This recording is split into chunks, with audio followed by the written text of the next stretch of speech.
Ave María Purísima, sin pecado concebida. Capítulo 10. Afirmaciones de Jesús sobre sí mismo. Tema 2. El Hijo. Al comienzo de este capítulo, ya vimos brevemente que los títulos Hijo de Dios e Hijo a secas han de distinguir su origen y su significado. Son muy diferentes. Si bien, luego, al configurarse la cristiana, los dos significados se entrelazan y confunden. Dado que ya he expuesto toda esta cuestión de un modo bastante pormenorizado en mi introducción al cristianismo, aquí me limitaré a abordar con brevedad el análisis de la expresión Hijo de Dios. La expresión Hijo de Dios procede de la teología política del Antiguo Oriente. Tanto en Egipto como en Babilonia, el rey llevaba el título de Hijo de Dios. El ritual de entronización se considera como su procreación, en tanto que Hijo de Dios, la cual en Egipto se entendía probablemente en el sentido de un origen misteriosamente divino, mientras que en Babilonia, según parece, se consideraba más sobriamente un acto jurídico, una adopción divina. Estas ideas fueron acogidas en Israel en dos sentidos y a la vez fueron reputadas por la fe de Israel. Dios mismo encarga a Moisés que le diga a Faraón, cito, «Así dice el Señor Israel, es mi hijo primogénito. Yo te digo, deja salir a mi hijo para que me dé culto». Fin de la cita. Éxodo capítulo 4, versículo 22. Las naciones son la gran familia de Dios. Israel, el hijo primogénito, que como tal tiene una relación especial con Dios, con todo lo que la primogenitura significa en el Antiguo Oriente. Con el fortalecimiento del reino davídico, la ideología real del Antiguo Oriente es transferida al rey del monte de Sión. En el discurso de Dios, con el que Natán anuncia a David la duración eterna de su casa, figuran estas palabras: «Al que salga de tus entrañas, le afirmaré su reino, y yo consolidaré el trono de su realeza. Yo seré para él un padre, y él será para mí un hijo. Si obra mal, yo lo castigaré, pero no apartaré de él mi benevolencia». Segunda de Samuel, capítulo 7, versículos 12 y siguientes. Salmo numeral 89, versículos del 27 al 37. En esto se apoya luego el ritual de entronización de los reyes de Israel, que encontramos en el Salmo capítulo 2, versículos 7 y siguientes. Cito: «Voy a proclamar el decreto del Señor. Él me ha dicho, tú eres mi hijo, yo te he engendrado hoy. Pídemelo, te daré en herencia las naciones, en posesión, los confines de la tierra». Fin de la cita. Tres cosas están claras aquí. El privilegio de Israel de ser el primogénito de Dios se concreta en el rey. Él encarna en persona la dignidad de Israel. Esto significa, en segundo lugar, que la antigua ideología real, la procreación mítica por parte de Dios, es desechada y reemplazada por la teología de la elección. La procreación consiste en la elección. En el hoy del acto de entronización se condensa la acción divina de elegir, con la que Él hace que Israel y el Rey que lo encarna sean su hijo. En tercer lugar, resulta patente que la promesa del señorío sobre las naciones, tomado de las grandes reyes de Oriente, resulte completamente desproporcionada a la vista de la realidad efectiva del rey del monte Sión. Él solo es un gobernante minúsculo con un poder frágil, que llega a su término en el exilio y que luego solo puede ser restablecido por poco tiempo y bajo la égida de los grandes poderes, de modo que en realidad el oráculo sobre el rey de Sión hubo de convertirse desde el comienzo en una palabra de esperanza sobre el rey venidero, una palabra que remitía mucho más allá del instante presente y del hoy, en la hora de la entronización. El cristianismo primitivo acogió muy pronto esta palabra y la vio realizada en la resurrección de Jesús, según Hechos capítulo 12, versículo 2 y siguientes. Pablo, en su grandiosa exposición de la historia salvífica que desemboca en Cristo, les dice lo siguiente a los judíos reunidos en la sinagoga de Antioquía de Pisidia. Cito: la promesa que Dios hizo a nuestros padres nos la ha cumplido a nosotros, sus hijos, resucitando a Jesús. Así también, escrito en el Salmo 2, tú eres mi hijo, yo te he engendrado hoy. Fin de la cita. Tenemos buenos motivos para considerar este discurso que nos transmite los Hechos de los Apóstoles como un modelo de la primitiva predicación misionera a los judíos, en la que nos sale al paso la lectura cristológica del Antiguo Testamento por parte de la Iglesia naciente. De modo que aquí encontramos un tercer nivel de la transformación de la teología política del Antiguo Oriente. Si en Israel y en la monarquía davídica se habían fundido con la teología de la elección de la antigua alianza y en el curso de la evolución de la monarquía davídica, se había convertido cada vez más en expresión de la esperanza en el rey que había de venir. Ahora se cree que la resurrección de Jesús es el hoy al que se refiere el Salmo. Pero este Señor sobre las naciones de la tierra ya no tiene carácter político. Este rey ya no destruye a las naciones con cetro de hierro. Salmo, capítulo 2, versículo 9. Sino que gobierna desde la cruz, de un modo completamente nuevo. La universalidad se realiza de modo humilde en la comunidad de la fe. Este rey reina mediante la fe y el amor, y no de otra manera. Ahora pueden entenderse de un modo completamente nuevo y definitivo las palabras de Dios. Cito: tú eres mi hijo, yo te he engendrado hoy. Fin de la cita. La expresión Hijo de Dios se desprende de la esfera del poder político y se convierte en expresión de una especial unidad con Dios, que se muestra a través de la cruz, en la resurrección. Sin embargo, la profundidad de esta unidad, de este ser Hijo de Dios, no puede aclararse a partir de este contexto veterotestamentario. Otras corrientes de la fe bíblica y del propio testimonio de Jesús han de confluir para dar todo su significado a estas palabras. Pero antes de pasar a la sencilla autodesignación de Jesús como el Hijo, que da su definitivo sentido cristiano al título Hijo de Dios, procedente originalmente de la esfera política, debemos concluir la historia de esta expresión, pues forma parte de ella el hecho de que el emperador Augusto, bajo cuyo reinado nació Jesús, transfirió a Roma la teología real del Antiguo Oriente y se proclamó a sí mismo Hijo del Divino César, Hijo de Dios.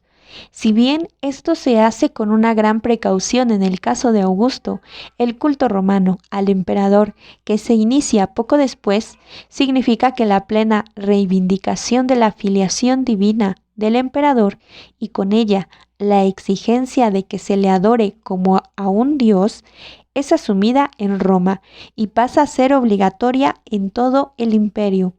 De modo que en este momento de la historia se encuentra la pretensión de realeza divina por parte del emperador romano y la creencia cristiana en que el Cristo resucitado es el verdadero Hijo de Dios, a quien pertenece las naciones de la tierra y el único a quien en la unidad del Padre, el Hijo y el Espíritu corresponde adoración divina.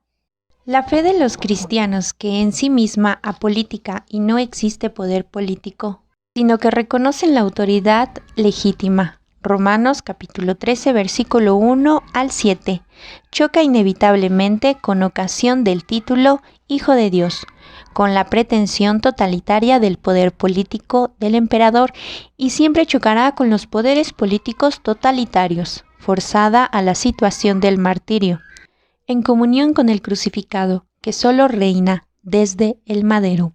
La expresión Hijo de Dios y su compleja prehistoria han de distinguirse nítidamente de la expresión el Hijo, que prácticamente encontramos solo en boca de Jesús.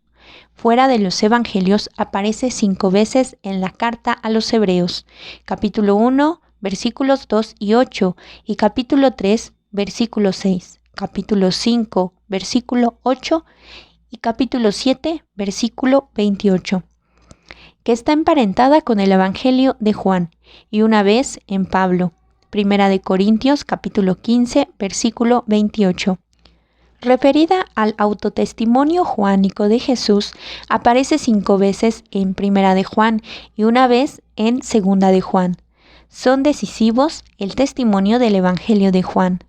Allí encontramos la expresión 18 veces y la efusión de júbilo mesiánico transmitida por Mateo, capítulo 11, versículos 25 y siguientes, y Lucas, capítulo 10, versículo 21 y siguientes, al que se suele designar, con razón, contexto juánico en el marco de la tradición sinóptica. Consideremos en primer lugar esta efusión de júbilo mesiánico. Cito: en aquel momento tomó la palabra Jesús y dijo: Te doy gracias, Padre, Señor del cielo y de la tierra, porque has escondido estas cosas a los sabios y entendidos y se las has revelado a los pequeños. Sí, Padre, así te ha parecido bien. Todo me ha sido entregado por mi Padre, y nadie conoce al Hijo más que el Padre, y nadie conoce al Padre sino el Hijo y aquel a quien el Hijo se lo quiera revelar. Fin de la cita. Mateo capítulo 11, versículo 25 y siguientes, y Lucas capítulo 10, versículo 21 y siguientes. Comencemos por esta primera fase, a partir de la cual se entiende el conjunto. Solo el Hijo conoce realmente al Padre. El conocimiento implica siempre, de alguna manera, igualdad. Como escribió Goethe, en referencia a unas palabras de Plotino, cito: Si el ojo no fuera solar, no podría ver el sol. Fin de la cita. Todo proceso de conocimiento implica siempre, de algún modo, un proceso de equiparación, una especie de unificación interior del que conoce con lo conocido, la cual es distinta dependiendo del nivel ontológico del sujeto cognoscente y del objeto conocido. Conocer realmente a Dios presupone comunión con Dios, incluso unidad ontológica con Dios. De modo que aquí el propio Señor, en su exclamación de júbilo, nos dice lo mismo que oímos en las palabras conclusivas del prólogo de Juan, en las que ya hemos reparado a menudo. Cito: A Dios nadie lo ha visto jamás. Dios unigénito, que está en el seno del Padre, es quien lo ha dado a conocer. Fin de la cita. Capítulo 1, versículo 18. Ahora se advierte que estas palabras fundamentales son interpretación de lo que aparece en la oración de Jesús, en su diálogo como hijo. A la vez se vuelve claro qué significa ser el Hijo, que se requiere decir con esa expresión perfecta comunión cognoscitiva, que es a la vez perfecta comunión ontológica. La unidad del conocer solo es posible porque es unidad del ser. Solo el Hijo conoce al Padre. Todo verdadero conocer al Padre es participación del conocimiento del Hijo, revelación que Él nos entrega. Es quien lo ha dado a conocer, dice Juan.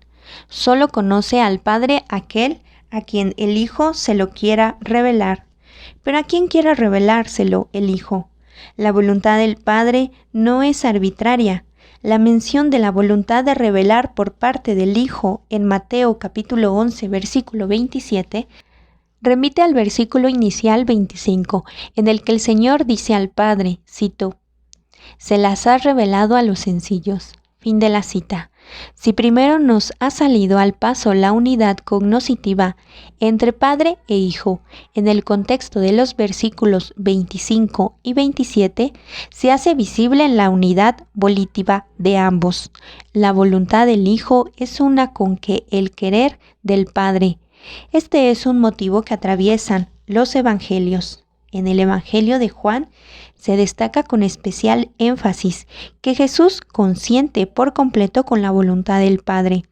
El acto de consentimiento y fusión de ambas voluntades se expone dramáticamente en la escena del Monte de los Olivos, en la que Jesús eleva e incorpora la voluntad humana a su propia voluntad de Hijo y por tanto a la unidad de voluntad con el Padre.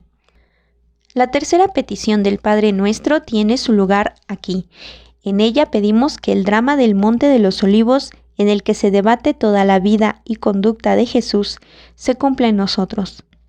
Que consintamos con Él, el Hijo, en la voluntad del Padre, y de este modo nos convirtamos en hijos también nosotros, y en la unidad volitiva que se vuelve unidad cognoscitiva. Con esto se vuelve comprensible el conocimiento de la exclamación de júbilo, que de entrada podría parecer extraño. El Hijo quiere incorporar a su conocimiento filial a todos los que el Padre quiere. Cito: Nadie puede venir a mí si no lo trae el Padre que me ha enviado. Fin de la cita. Juan capítulo 6, versículo 44. Dice Jesús a este respecto en el discurso del pan pronunciado en Cafarnaún. Pero, ¿a quién quiere el Padre? Cito: No a los sabios y entendidos. Fin de la cita.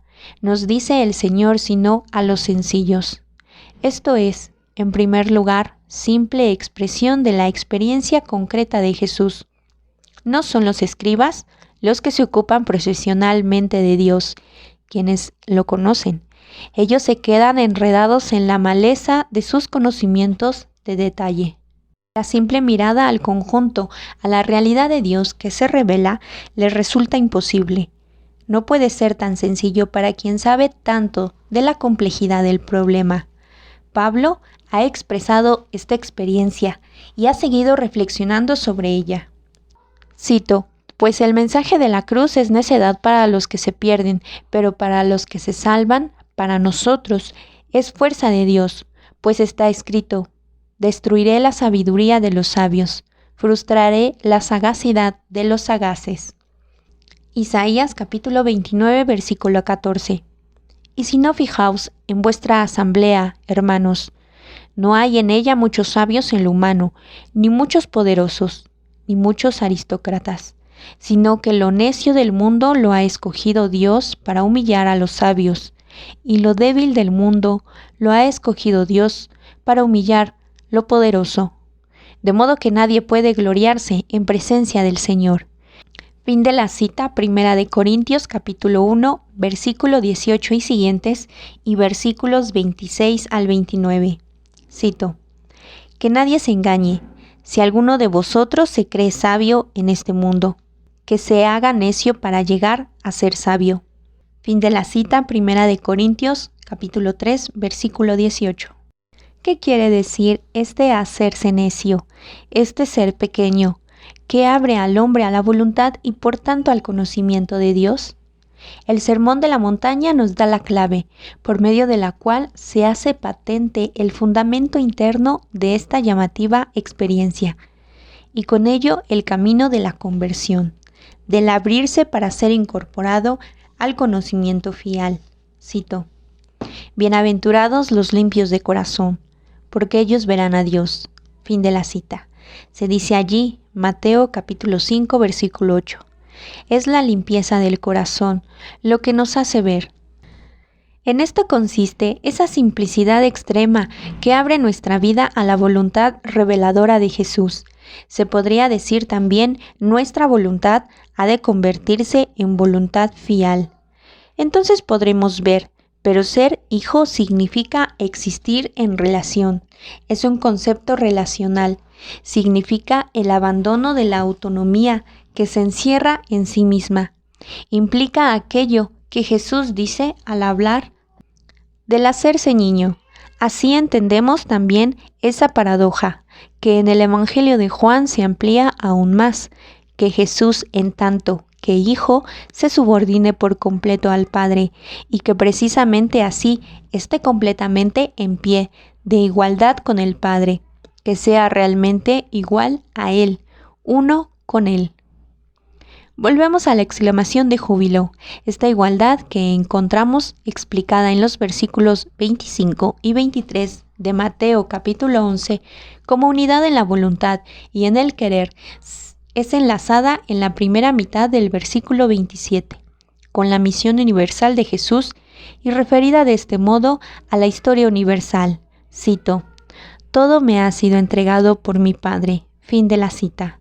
Cuando consideremos en toda su profundidad la exclamación de júbilo de los sinópticos, advertimos que en ella se contiene de hecho toda la teología joánica del Hijo. También allí ser hijo es el conocerse mutuamente y estar unidos en el querer. También allí el Padre es el que entrega, pero le ha entregado todo al Hijo y de este modo lo ha hecho precisamente Hijo. Igual a sí mismo, cito: «Todo lo mío es tuyo y todo lo tuyo es mío». Fin de la cita. Juan capítulo 17, versículo 10. Y también allí, este entregar por parte del Padre se extiende a su creación, al mundo. Cito: «Porque tanto amó Dios al mundo que entregó a su unigénito». Fin de la cita. Capítulo 3, versículo 16. La palabra unigénito remite por una parte al prólogo en el que el Logos es denominado Dios unigénito. Capítulo 1, versículo 18. Pero por otra parte recuerda también a Abraham, que no le negó a Dios su Hijo único. Génesis capítulo 22, versículo 2 y versículo 12. El entregar del Padre se consume en el amor del Hijo, hasta el extremo. Juan capítulo 13, versículo 1. Es decir, hasta la cruz. El misterio trinitario del amor que aparece en la expresión el Hijo se identifica completamente con el misterio histórico del amor que se consuma en la Pascua de Jesús. Por último, la expresión el Hijo tiene su lugar propio en la oración de Jesús, que ciertamente es distinta de la oración de la criatura. En el diálogo del amor en Dios mismo, el diálogo que Dios es, así a la expresión el Hijo le corresponde la sentencia apelativo Padre, que el evangelista Marcos en la escena del Monte de los Olivos ha conservado en su forma aramea primitiva, Abba. Joaquín Jeremías ha mostrado en estudios profundos la peculiaridad de este modo de dirigirse Jesús a Dios, que debido a su intimidad era imposible en el mundo de Jesús. En él se expresa la unicidad del Hijo. Pablo afirma que los cristianos, debido a la participación que les ha otorgado Jesús en su espíritu fiel, están autorizados a decir Abba, Padre. Romanos capítulo 8, versículo 15 y Gálatas capítulo 4, versículo 6. Está claro que esta nueva oración de los cristianos solo es posible en virtud de Jesús, en virtud del único. La palabra Hijo, con su correlato Padre, Abba, nos permite dirigir la mirada al interior de Jesús, al interior de Dios mismo. La oración de Jesús es el verdadero origen de la expresión el Hijo. Carece de prehistoria, al igual que el Hijo mismo.